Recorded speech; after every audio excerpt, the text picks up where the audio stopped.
Welcome to www.findingbraids.com. I'm having a hard time coming up with ways to show how to do the 9-strand and 7 and 5 and make it look easy. I don't really think there is a magical way to make it easy. I'm hoping this close-up is close enough. I have a huge chunk of hair and I'm going to break it into 9 strands.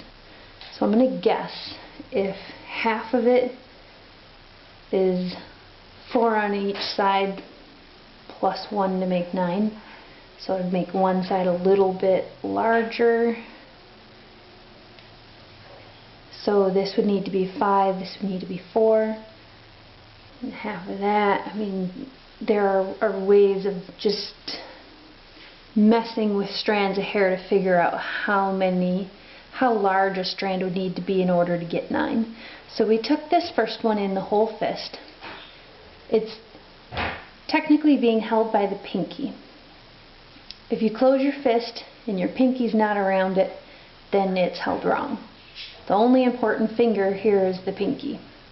The pinky has it, the pinky goes under and it takes the next one. So now the pinky has 2. There's a strand here that's floating, just got skipped. It was gone under. That one is taken by the ring. So now the ring has 1 and the pinky has 2. But the ring needs 2 as well. So the ring goes under and takes 1. There's a floating one here now. That's just been skipped. The middle finger takes that one. It also needs 2, so it's going to go under and it's going to take 1. There's a floating one here that's been skipped. The pointer takes it while going under, taking 1. So each finger now has 2 strands. 2, 4, 6, 8, 10. We're going to make this last one 1 because we just need 9 strands. Okay, so pinky takes, goes under and takes. Ring takes, goes under and takes. Middle takes, goes under and takes. Pointer takes, goes under and takes. That's 9 strands. So how does the fingering work in this? It's complicated. It takes practice. Usually you start with 4 strands, you get good at that. Then you go up to 5, you get good at that. You go up to 6, you get good at that, and you go up to 9. It's a progressional thing that you do over time. You want to gather hair into the 2nd strand. So where is that 2nd strand? It looks like this one is, but this one actually goes under. So this one, look underneath, this is the 1st strand. It's the one that lies on top over here. So the 2nd strand that this gets added into is the one that looks like it's the 1st one here, but really comes underneath and goes into the 2nd one there. As soon as you start gathering, it makes this braid a whole lot more complicated. Can I make it easier for you? No, not unless I come to your house and help you do the braid, which I can't do. So grab the 1st one in your pinky, and the pinky goes under and takes 1. This huge wad here is now goes into the ring. So to keep from getting huge wads of hair that are confusing and difficult to braid, you need to take smaller gathers. So instead of taking that huge gather, what we do instead is sliver off the top. So just take the tiniest little bit of sliver.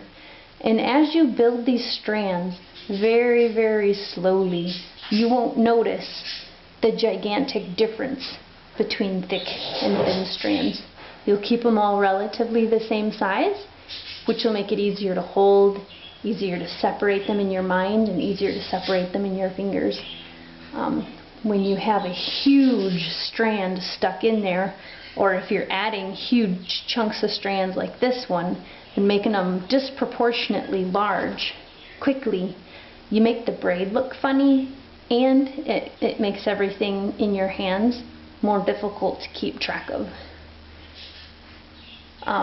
When you have a huge disproportion between sizes in strands, Your brain has a tendency to want to add together two strands that are not the same strand. Your brain will think, oh, this is the size of the strands, and it'll take a huge chunk of hair when really it's 2 or 3 separate strands that you're trying to separate with your fingers.